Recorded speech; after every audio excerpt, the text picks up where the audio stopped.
¿Qué tal amigos? Bienvenidos a este primer vídeo del canal RB Inversiones. Me presento muy brevemente, soy Adriano y llevo 7 años en esto de la inversión, con una rentabilidad en este periodo superior a índices como el SP 500 o el MSCI World, con lo cual, bueno, nos ha ido bastante bien.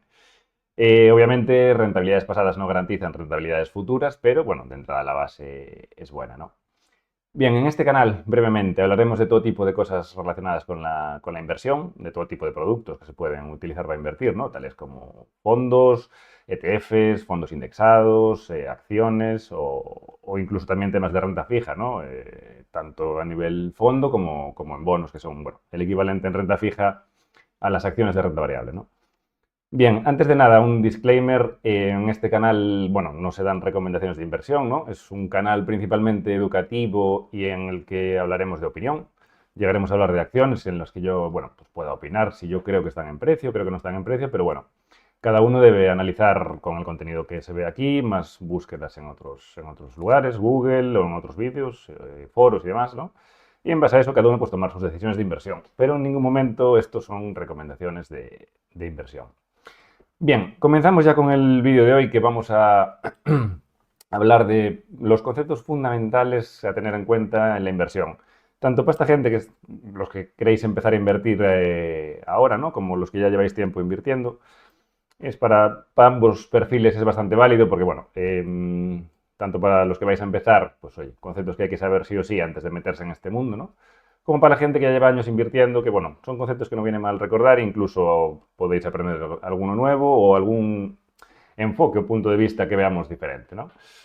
Con lo cual, vamos con ello. Antes de nada, dos conceptos muy importantes a tener en cuenta.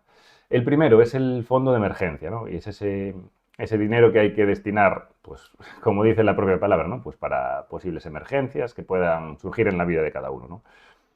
¿Cuánto es este fondo de emergencia? Normalmente entre 3 y 6 meses de gasto, de manera habitual, ¿eh? Bueno, luego cada caso es muy peculiar. No es lo mismo una persona que vive con los padres y tiene un trabajo por cuenta ajena que una persona que es autónomo, que tiene su hipoteca, tiene sus hijos y demás, ¿no? Pues igual en este segundo caso el fondo de emergencia requerido sea un poquito mayor, ¿no?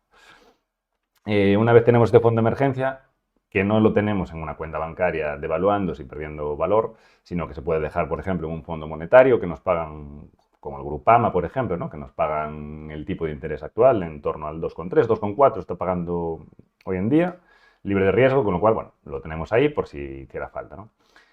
Bien, una vez tenemos esto claro, vamos con la inversión. Bien, y segundo punto, perdón, segundo punto igual de importante. Préstamos tóxicos. Antes de meternos en la inversión tenemos que liquidar todos los préstamos tóxicos. ¿A qué llamamos préstamos tóxicos? Pues a un préstamo para el coche, cualquier tipo de préstamo personal, para reformas y demás. Estos préstamos que están con tipos de interés del 7-8% o incluso que pueden llegar al 12-13%, depende en la época en la que se hayan cogido, ¿no? Y cómo estuvieran los tipos de interés en ese momento. Poniendo un tipo de interés medio del 10%, ¿no? Por ejemplo, pues, ¿qué significa pagar esto antes? Pues en el momento que amortizamos el préstamo, estamos generando un 10% de rentabilidad sin riesgo. Esto en el mercado es imposible, ya digo que los productos sin riesgo hoy en día están en el 2 y poco. En el caso de Europa, en Estados Unidos un poquito más, pero bueno, tenemos el riesgo de divisa, ¿no? Con lo cual, primero liquidar toda la deuda tóxica que tengamos y una vez tenemos liquidada la deuda tóxica y tenemos nuestro fondo de emergencia, sí es cuando vamos a entrar en el mundo de la inversión, ¿no? Bien, siguiente punto sobre la inversión. Importantísimo. Hay que ser conscientes de que esto no es, la inversión no es especulación. Es decir, si veis por ahí en cualquier sitio, ¿no? Contenido de, oye, pues aquí conmigo vas a conseguir doblar el dinero en 3 meses, 6 o incluso un año, ¿no? Me vale un año. Hay que ser conscientes de que os mienten. Sí, es mentira. Y salvo que me demuestren lo contrario, que ojalá algún día alguien me lo demuestre, porque así nos haríamos ricos todos. Salvo que me demuestren lo contrario, pues seguiré pensando que es mentira, ¿no? Y me explico muy sencillamente.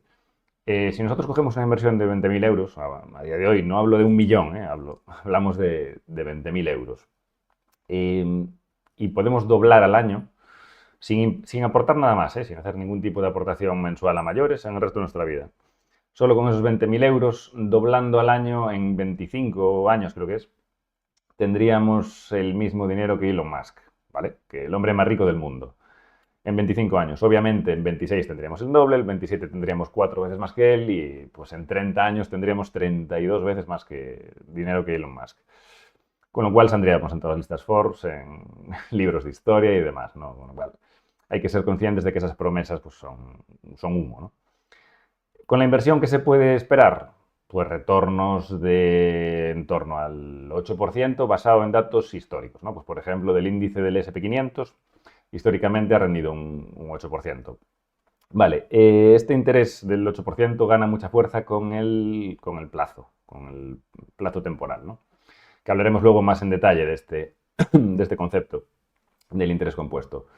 Por eso normalmente cuando hablamos de inversión hablamos del largo plazo, porque es cuando realmente ahí gana fuerza, ¿no?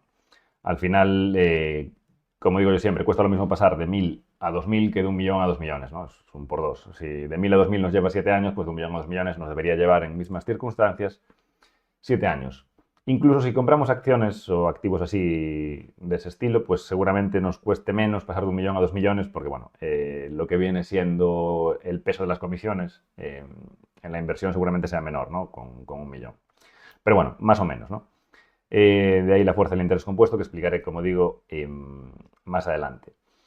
Vale, otro punto importante en la inversión es el horizonte temporal, como decía, ¿no? En largo plazo que gana mucho. Y dices, oye Adriano, pero es que yo de momento quiero ahorrar 3 añitos o 2 años o 4, ¿no? Un plazo corto para la entrada de un piso. Entonces, pues no me merece la pena invertir. No, error. Lo que no se puede hacer en ese caso es entrar en temas de riesgo tipo renta variable, ¿no? Pues habría que buscar productos si queremos, si nuestro horizonte temporal es de 2 años, 3 años, 4 años, habría que buscar productos tipo pues, un fondo monetario en el que se vaya ahorrando pues, para luego dar la entrada al piso o lo que sea, ¿no? Fondo monetario, renta fija muy corto plazo, máximo 2 años y demás, ¿no? Y así productos con muy bajo riesgo. Con el fondo monetario cubrimos la inflación, podemos tener mitad y mitad, todo en fondo monetario, o si queremos tratar de batir la inflación en renta fija, ya digo, a muy corto plazo, pero ahí ya entra un poquito el riesgo, ¿no? Entonces, bueno, ahí depende un poquito del perfil de cada uno. Y luego una vez, pues pasamos eso, ¿no? Pues tenemos ese dinero, damos la entrada al piso, pues ahí sí que ya podemos, y nuestro horizonte temporal es largo, ya podemos empezar a pensar en inversión en renta variable y demás, ¿no? ¿Y por qué depende el horizonte temporal del tipo de producto a utilizar? Pues me explico. Porque la renta variable, que genera más expectativa por histórico de beneficio, ¿no? Al final, productos sin riesgo te dan la inflación o poco más de la inflación. Obviamente, cuanto más riesgo asumes, más retorno esperas, ¿no? El tema es la volatilidad. Puede haber años buenos, puede haber años malos. Por ejemplo, volviendo al SP500, el 27% creo que es de los años, uno de cada 4 más o menos, a grandes números, ha sido negativo, con lo cual, si tu inversión es a muy corto plazo, te puede tocar un año o 2 negativos, y como sea muy negativo, recuperar eso es muy, muy, muy complicado, ¿no? El tema de que con el horizonte temporal se disminuye el riesgo se debe a que si empezamos a abrir el abanico y cogemos periodos de tiempo más largos, pues en un periodo de 10 años, el 95% de las veces, a nivel histórico, el SP500 ha dado resultados positivos, ¿no? Y si nos vamos a plazos de 15 años ya, ¿no? Más largos, pues siempre el SP500 ha dado retornos positivos en esos periodos, ¿no? Porque al final es lo que digo yo, pues son dientes de sierra, pero en el corto plazo sí que puedes tener años positivos, años negativos y demás, ¿no? Pero la tendencia, y por histórico y demás, a largo plazo, ese riesgo tiende a disminuir y por lo menos hasta el día de hoy, de los últimos casi 100 años que tiene el SP500, pues a un retorno medio del 8%, ¿no? Entonces entiendo que aquí la mayoría, igual que yo, tendréis un horizonte temporal largo. Yo en mi caso no tengo préstamo tóxico, tengo los coches pagados, tengo ya mi hipoteca, con lo cual ya llevo tiempo con un horizonte temporal muy largo, entonces tengo prácticamente casi la gran mayoría de mi cartera enfocada en renta variable, ¿no? Con sus diferentes tipos, ya sea fondos que invierten en acciones de gestión activa o fondos indexados o propiamente acciones que a mí me gustan, ¿no? También la gestión activa y el análisis de acciones.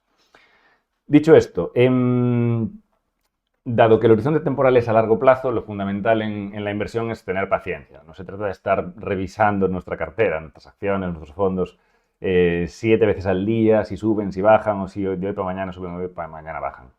A mí realmente me da exactamente igual que hoy las acciones suban un 1 o bajen un 1. O sea, es algo que no me preocupa. La idea no es esa, ¿no? Y entiendo que en la mayoría de los casos vosotros, pues seguramente tenéis vuestro trabajo, no tenéis tiempo de estar revisando todo esto diariamente, ¿no? Entonces, bueno, al final aquí, ¿de qué se trata esto? Pues hacéis vuestra aportación mensual, los cogéis uno, dos o tres fondos indexados, productos buenos o de gestión activa que os gusten y os olvidáis, ¿no? O sea, metéis ahí la inversión y dentro de 20 años volvéis a ver cómo fue, ¿no? Y con eso ya sería bastante más que suficiente, ¿no? Bien, enganchando con la paciencia y con lo que decía antes de que gana fuerza con el tiempo, em, el interés compuesto es un punto fundamental y clave en la inversión y por eso cuando hablamos de largo plazo ganamos tanta fuerza.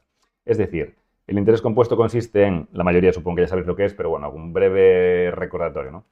Tenemos un capital inicial que genera unos retornos y al final el interés compuesto es que aparte de ese capital inicial vamos generando retornos sobre los retornos, ¿no? Con lo cual, con el paso de los años es un tema que es exponencial.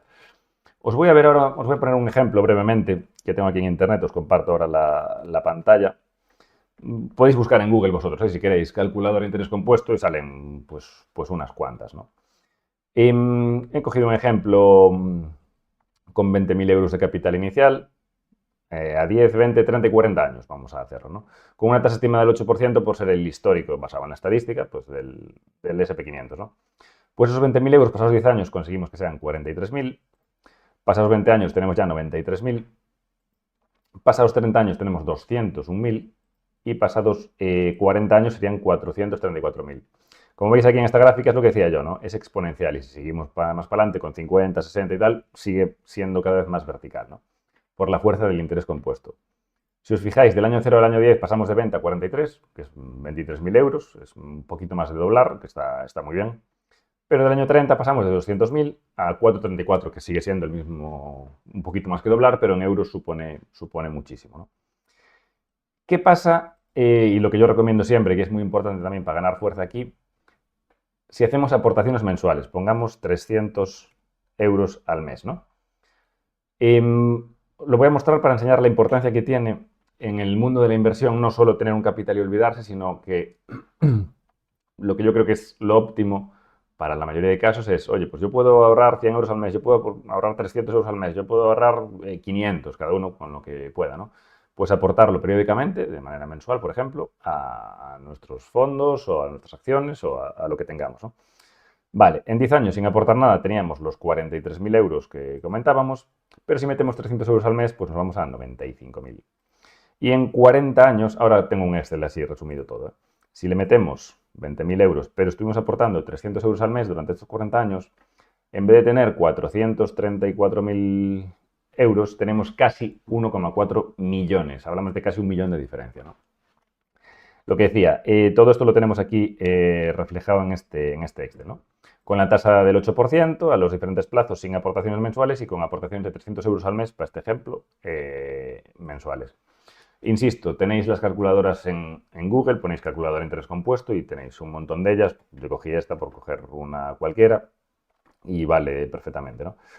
Y aquí tenemos las gráficas de sin aportaciones y con aportaciones, ¿no? Al final aquí hablamos de diferencias de casi, en 40 años, de casi 1 millón de euros. Es decir, si empezamos con 25 años en la inversión, pues con 65 años, con estas casuísticas, tendríamos 1,4 millones. Aprovecho este tema para comentar también la importancia que tiene, es evidente esto, ¿no? Pero no está de más recordarlo porque a veces en la inversión dices, va, un 1, un 2%, tal. Pues retornos, conseguir un 2% más al año, en vez de un 8, un 10, o en vez de un 6, un 8, lo que queráis, ¿no? Supone mucho, sobre todo, insisto, en el largo plazo. Estamos hablando que a 40 años, pues en vez de tener 1,4 millones, tenemos 2,5 millones, ¿no? Aquí tenéis las dos comparativas con las escalas iguales de las gráficas y demás, ¿no? Bien, dicho esto, resumo el punto brevemente, ¿no? Interés compuesto, largo plazo, paciencia, olvidarnos, nos está revisando todo esto todos los días, nuestras inversiones, y si podemos, en la medida de lo posible, cada uno con su economía, hacer aportaciones periódicas, ¿no? a todo esto. Bien, una vez tenemos claros los conceptos de lo que es inversión y lo que es especulación, o lo que se busca en la inversión y lo que no lo es, ¿no? Y la fuerza que tienen en el largo plazo, principalmente por el interés compuesto, vamos a un siguiente punto también muy importante y ligado con todo esto en la inversión, que es el precio versus el valor. Me explico. Como decía Warren Buffett, precio es lo que pagas, valor es lo que obtienes. Es decir, tú puedes comprar la empresa mejor del mundo, que si la pagas a un precio súper excesivo te puede ocasionar grandes pérdidas. ¿Vale? Es decir, lo que vale una empresa y el precio que pagamos por ella es súper importante. Con esto el objetivo es, como decía Warren Buffett, ¿no? Pues comprar dólares a 80 centavos, es decir, pagar por algo menos de lo que vale. Ejemplo cotidiano de la vida diaria, pues vamos a comprar desodorante al súper, compramos un bote. Llegamos un día y está el 30% de descuento, el mismo bote de desodorante, pues podemos llevar dos, porque joder, estamos comprando lo más barato, ¿no? Bien, pues es un ejemplo cotidiano de esto. Pues en las acciones es lo mismo. Comprar acciones que estén infravaloradas, que estén baratas, así resumiendo, ¿no? Pues es uno de los puntos principales, por lo menos en la estrategia de este canal. Hay gente que prefiere invertir en otro tipo de activos, en crecimiento, pagar múltiplos de ganancias pues mucho más caros y demás, pero bueno, nuestra filosofía es comprar barato. ¿Cómo se ve si una empresa es cara o barata? Eso lo explicaré en el siguiente vídeo con mucho más detalle, pero bueno, hay una serie de ratios en base a flujos de caja, precios respecto a beneficios, las tendencias de facturación y beneficios, los retornos sobre activos, retornos sobre inversión, EBITDA y demás, ¿no? Que nos ayudan a ver, a estimar más o menos cuánto podría valer más o menos en un rango una empresa, o principalmente saber si está cara o barata, porque lo que es calcular la valoración de una empresa como tal es algo sumamente complicado, es casi imposible, ¿no? Saber, oye, ¿cuánto vale esta empresa? Pues vale 27 euros la acción. Es imposible eso, ¿no? Y además de imposible, es subjetivo, ¿no? Son muchos parámetros, hay analistas que valoran una serie de parámetros, analistas que valoran otra serie de parámetros, pero en base a esto sí que nos da una idea a grandes rasgos de cuándo una acción está barata o está cara. El principal indicador para esto, que insisto, lo veremos en el siguiente vídeo con detalle cómo valorar una acción, cómo saber si está cara o barata, pero el principal ratio más extendido es el precio respecto a beneficios, ¿no? Es decir, si una empresa gana $1 por acción, pues de media histórica y demás, pues se considera en precio si la acción se paga entre 15 y 20 veces este beneficio, ¿no? Es decir, a un ratio PER, se llama, Price Earnings Ratio, entre 15 y 20 veces el valor de los beneficios, ¿vale? Pues una empresa que gana $1 por acción, pues debería cotizar entre 15 y 20. Si vemos que está a 12, en principio, habría que ver muchos más datos, ¿no? De la empresa, pero en principio podría estar barata. Y si vemos que está a 40, como pasa con muchas tecnológicas, que están pagando a múltiplos de 40, 50 veces earnings, que es una burrada, pues en principio podríamos pensar que está cara. Como digo, en principio, depende mucho también de los sectores. Hay sectores que históricamente siempre se pagan a ratios de beneficios más bajos, como puede ser la banca, por ejemplo, que se paga a veces entre 10, 12, 13, 14, como mucho. O las acciones tecnológicas que se pagan, pues muchas veces hoy en día se ven cosas de 50, 60 veces beneficios, ¿no? Y me decís, ¿y por qué pasa esto, Adriano? ¿Por qué tenemos una acción que cotiza a 40 veces beneficio? Por la expectativa futura. Y me explico. El mercado muchas veces descuenta o anticipa, se dice descontar, lo que va a pasar en el futuro. Es decir, una acción, voy a poner un ejemplo, no tiene por qué ser el dato real, ¿no? Imaginémonos Nvidia, ¿no? Que viene doblando beneficios en los últimos años, o en los últimos 3 años, ¿no? Si este año ganó $10 por acción, si sigue la misma tendencia que viene hasta ahora, se espera que el año que viene gane $20 por acción, ¿no? Entonces, el precio actual ya está descontando esa subida. Es decir, ese ratio per 40, si doblamos el beneficio, baja a 20. ¿Cuál es el problema y el peligro grande de esto? Que estamos invirtiendo con expectativas, no con realidades. Y el mercado muchas veces, cuando tenemos una acción de este estilo, ¿no? Nvidia, por ejemplo, por poner un ejemplo, ¿no? Si la previsión es que doble el año que viene, de 10 pase a 20, y en vez de doblar, en vez de pasar a 20, pasa a 19, que es una subida brutal, subir un 90% los beneficios, es brutal. Pero como es inferior a lo esperado, ¿no? A la expectativa del mercado, cuando pasa esto, a pesar de tener unos resultados brutales históricos, el mercado suele castigar duramente a estas empresas por no cumplir expectativas, ¿no? Y ahí puede ocasionar pérdidas bastante importantes. De ahí que nosotros prefiramos, yo en mi caso, por lo menos, entrar en acciones que están infravaloradas, que están baratas. Y más en un entorno como el actual, ¿no? En el que parece que está todo caro. ¿Y por qué? Una acción que está sobrevalorada, que ya está cara de por sí, que está muy cara, ante una recesión, desaceleración, llamémosle como queramos, ¿no? A esto, ¿no? A una crisis, en definitiva, el potencial de caída es muy grande, muy, muy, muy grande, ¿no? El tortazo puede ser mayúsculo.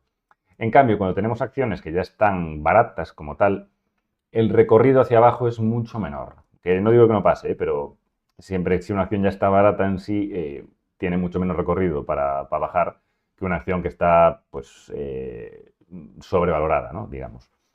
Bien, y me dices, Adriano, vale, muy bien, yo compré una acción que está barata, pero pasados 6 meses, pues cayó un 20% más todavía, ¿no? Las caras cayeron un 50%, pues esta cayó un 20%. ¿Qué pasa? A veces pasa, a mí me tiene pasado en pocas veces, pero sí que tengo comprado acciones que están bien de precio, que considero baratas y que pasados 6 meses, pues caen un 20% más. ¿Y qué hacemos en estos casos? Bien, yo lo que suelo hacer en estos casos primero es revisar si mis criterios de valoración de la empresa son correctos, si el núcleo del negocio de la empresa sigue siendo el mismo, si sigue todo en orden, ¿no? y estable, que no haya nada que le haya afectado a su posible generación futura de beneficios y demás. Y si es así, ¿qué suelo hacer? Lo que se llama sobreponderar, ¿no? Es decir, comprar más acciones. Y habitualmente, esto cada uno que haga lo que quiera, ¿no? Pero yo lo que suelo hacer es, si compré 1.000 euros a 10, cuando bajan a, que son 10 acciones, que son 100 acciones, ¿no? Cuando bajan a 8, por ejemplo, este 20% o a 7,5, ¿qué hago? No compro 100 acciones, compro otros 1.000 euros como mínimo, o incluso más si quiero, ¿no? Si veo que es una oportunidad grande. ¿Qué hacemos con esto de sobreponderar? Si compramos a 10 y a 8, al comprar el mismo importe y no las mismas acciones, el precio medio no queda en 9, queda más hacia abajo todavía, quedan 8 largos en este caso, ¿no? Con lo cual, cuando la acción, a mí me ha pasado hablo en base a experiencia en este caso, cuando me ha pasado esto, todas las veces ha vuelto a recuperar como mínimo el punto inicial de los 10 euros, ¿no? Cuando ya en nuestra primera compra que consideramos que era barata. Vale, si esto pasa, que es lo normal, no, nada está garantizado en el mundo, pero lo normal es que pase con el tiempo, porque el mercado con el tiempo, a largo plazo, tiende a poner al menos alguna vez las acciones en su sitio, en su valoración.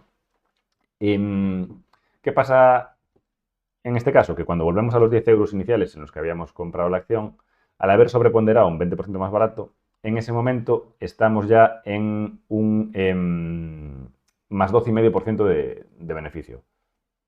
Perdón, que se me quedaba sin batería el ordenador y tuve que conectarlo. Bien, dicho esto, lo que estaba comentando, ¿no? Cuando tenemos una acción que consideramos que está barata y aún baja todavía más, se puede hacer lo que llamamos sobreponderar para hacer un precio medio más bajo y que cuando vuelva a los 10 euros iniciales, ¿no? Al precio inicial en el que habíamos comprado, 10 euros en este caso, pero el que sea en la acción, ¿no? Ahí estamos ya en un más 12,5, ¿no? Bien, lo normal en este tipo de acciones no es que se queden ahí.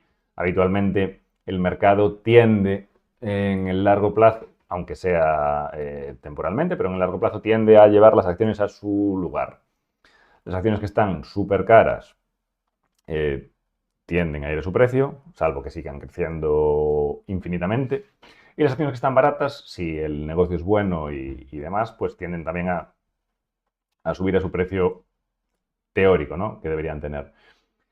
Un matiz importante cuando hablo de acciones que están baratas o acciones que están infravaloradas. No porque una acción esté barata vamos a comprarla, si la empresa es una castaña. Es decir, yo lo que busco es empresas buenas, sólidas, que tengan pues, perspectivas de generar flujos de caja positivos, de generar beneficios y demás, y que estén infravaloradas, que estén por debajo de su precio, en teoría, del precio que deberían tener. Pero no simplemente por el hecho de que una acción esté barata, si es una castaña que va a dar pérdidas en el futuro y demás, no por ese simple hecho de que como esté barata, pues la compro, no, vale. Y, bien, volviendo a este tema, ¿no? De que con el tiempo las acciones suelen ir a su sitio, ¿no? Si tenemos una acción barata, en 10 euros, baja a 8, sobreponderamos, cuando suben, y suelen recuperar siempre, a mí me pasó siempre, es algo que suele pasar, cuando vuelven a 10, ya vienen con ese recorrido alcista, ¿no? De la bajada, ya vienen en recuperación. ¿Y ahí qué pasa? Que también el mercado genera como hype, ¿no? Llamémosle. Porque ya viene en alza, ¿no? Esto suele pasar con acciones y habitualmente con sectores, como por ejemplo, pues como fue el bancario ahí atrás, ¿no? Que estaba en una situación excepcional por el tema de la pandemia, tipos de interés negativos, Euribor negativo y tal, algo que no se había visto nunca en la historia, ¿no? Con lo cual estaban cotizando muy baratas. Y, bien, luego cuando recuperan suelen pasar los 10 y suelen ir a pues, su precio objetivo, que será 12, 13, 14, ¿no? Incluso a veces más por lo que decía, ¿no? Este hype que generan en la subida, en la que hace que más gente vea atractivas estas acciones, ¿no? Pues lo que pasó, por ejemplo, recientemente con las acciones de Amper, ¿no? Que hace unos meses estaban mucho más baratas y la gente que se dedica a las acciones y demás, y a invertir y analiza y dedica su tiempo a este tema, pues vio una oportunidad ahí, mucha gente, y decidió comprar. Y el tema es que subieron ahora un 30%, más o menos, ¿eh? Y ahora cuando sube un 30% es cuando todos estés preguntando si hay que entrar en Amper, ¿no? Que no digo que esté en precio o no esté en precio, que seguramente lo siga estando, pero nos hemos perdido ese... A lo que voy es que nos hemos perdido ese 20-30% de subida y que tras ese 20-30% de subida es cuando de repente todo el mundo empieza a hablar de esa acción, de si entrar, de si no entrar y demás, ¿no?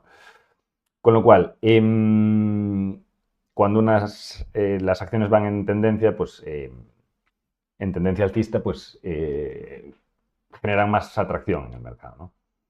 Bien, el resumen de este punto, ¿no? No acabé con el punto todavía, pero bueno, en general es el mercado cuando hay periodos alcistas suele volverse eufórico en exceso, más de lo que debería, y cuando hay periodos bajistas se suele volver pesimista en exceso, es decir, en periodos buenos suele subir todo más de lo que debería y en periodos malos suele bajar todo más de lo que debería. ¿Cuál es mi estrategia de inversión? Como decía Warren Buffett, también vuelvo a mencionarlo, ser cauto cuando hay mucha euforia en el mercado, porque está todo caro y demás, y es más difícil encontrar acciones bien de precio, y ser ambicioso cuando está todo bajo. Es decir, cuando el pesimismo inunda el mercado y está todo por los suelos, pues ahí es cuando surgen realmente muchas oportunidades de compra donde se pueden encontrar pues gangas, ¿no? O empresas muy baratas, pues lo dicho, comprar dólares a 80 centavos, ¿no? Bien, hablando de Warren Buffett, os voy a poner ahora también las acciones de Berkshire. Tenemos aquí el gráfico a un año. Por hablar también de la importancia que tiene el punto de compra, ¿no? Es evidente que comprar cuanto más barato mejor, ¿no? Pero bueno. Vale, empezamos ahora con la inversión y decimos, oye, Berkshire, que es una empresa que cotiza como acción, pero realmente es similar a lo que sería un fondo, ¿no? Porque detrás de esta empresa hay pues infinidad de numerosas empresas que compran, ¿no? Pues la gestión de, bueno, en este caso Warren Buffett no, porque ya se fue, pero sí el equipo que dejó formado durante todos estos años y que siguen con su línea de inversión, ¿no? Vale, pues bien, entramos en Warren Buffett, en Berkshire Hathaway, analizamos todos los ratios, ¿no? Que explicaremos en el siguiente vídeo y creemos que está en precio de compra. Vale, importante. A mí no me gusta, hablo en términos generales, no, siempre hay excepciones, pero a mí no me gusta comprar cuando algo está en máximos. Es decir, comprar aquí no es buena idea. A toro pasado, obviamente, es todo más fácil, pero no es buena idea. Igual que no lo era comprar aquí. Suele haber caída siempre. Al final hay que aprovecharse de lo que yo llamo los dientes de sierra. Bueno, yo llamo y mucha gente llama, ¿no? de los dientes de sierra que provoca el mercado, ¿no? En el corto plazo para la inversión en el largo. Es decir, aunque una empresa vaya con tendencia alcista, no todos los días sube. Siempre va con tendencia alcista, pero hay días que sube, días que baja y demás, ¿no? Vale, pues rascar este 2-3% en las compras es bastante importante. Cuando digo esto me refiero, no hay que querer ganar el último euro, porque nos podemos quedar fuera de una acción muy buena por querer rascar el último euro y además porque es imposible saberlo. Es decir, no hace falta comprar aquí, abajo, ¿vale? Es imposible saber cuándo va a estar abajo, abajo, abajo. Pero, por ejemplo, nos cogemos una gráfica de 3 meses y decimos, oye, queremos entrar en Versailles. Pues, oye, viendo los dientes de sierra y demás que vienen con en el último trimestre, pues ahora sí que si queremos entrar en esta empresa sería un momento bueno, ¿no? Estaría en punto de compra. Y ya no porque esté aquí, ¿eh? Obviamente, aquí tuvo una bajada muy superior, pero vale, no hay que querer llegar ahí. A mí, obviamente, como está ahora, me valdría si quiero entrar en esta empresa. Y ya no digo cómo está ahora después de la bajada de ayer, que cayó 8 dólares la acción, sino aquí ya me valdría también. Es decir, si vemos los últimos 3 meses, vemos que esta parte está en el rango bajo. No hace falta llegar al más bajo de todos. Está en el rango bajo, no está en el pico máximo, ¿vale? Con esto hablo de cada 5 dólares acción es un 1%. De comprar aquí, cuando estaba en 510, a comprar a 4,95, estamos hablando de un 3%. Y recuerdo la importancia que tiene, como vimos antes en el Excel, ¿no? En el largo plazo, la diferencia entre un 8 y un 10% de retorno, ¿no? Entonces, bueno, también rascar un par de puntos, 3 puntos en las compras, sí se puede, también es buena idea, ¿no? Bien, dicho esto, como resumen general del vídeo de hoy, fondo de emergencia, préstamos tóxicos fuera, inversión versus especulación. Aquí no venimos a hacernos millonarios en 3 días, venimos a largo plazo. Largo plazo tiene muchísima importancia por el interés compuesto, que es súper fuerte cuantos más años invirtamos. Y luego el precio de compra de las acciones, es decir, el precio de una empresa respecto al valor que tiene, ¿no? Es decir, comprar cosas que estén baratas, que estén infravaloradas y demás, ¿no? Comprar barato, vender caro. Parece muy sencillo, pero cuando entréis en el mundo de la inversión veréis que generalmente la mente humana no está diseñada para eso, ¿no? Aunque parezca muy sencillo decirlo así ahora, generalmente nos pasa a todos, ¿eh? Cuando todo va bien y todo va subiendo, se crea esa falsa esperanza de que todo va a seguir bien y todo va a seguir subiendo y de manera infinita, ¿no? Y no es así. Y viceversa, cuando todo va bajando, tenemos también ese pesimismo innato, ¿no? De que todo va a seguir bajando y va a hundirse, ¿no? Pues no, no es así, ¿no?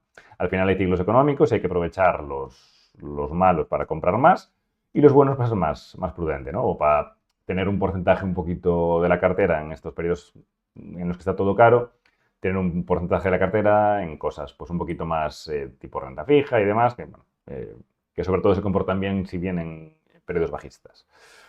Vale, y en principio nada, hasta aquí el vídeo de hoy, espero que os haya gustado. Podéis comentar lo que queráis y yo intentaré responder a todos los comentarios y demás. Tenéis aquí enlaces al resto de redes sociales y os dejo aquí también mi dirección de email por si queréis alguna duda en concreto que no queréis poner aquí en comentarios y demás, pues podéis escribirme a la dirección de email sin problema ninguno y os responderé de mucho gusto. Dicho esto, os agradece como siempre una suscripción que nos ayuda mucho, un like y dar a la campanita para estar atento a las novedades del canal. Un saludo amigos y os espero en la próxima.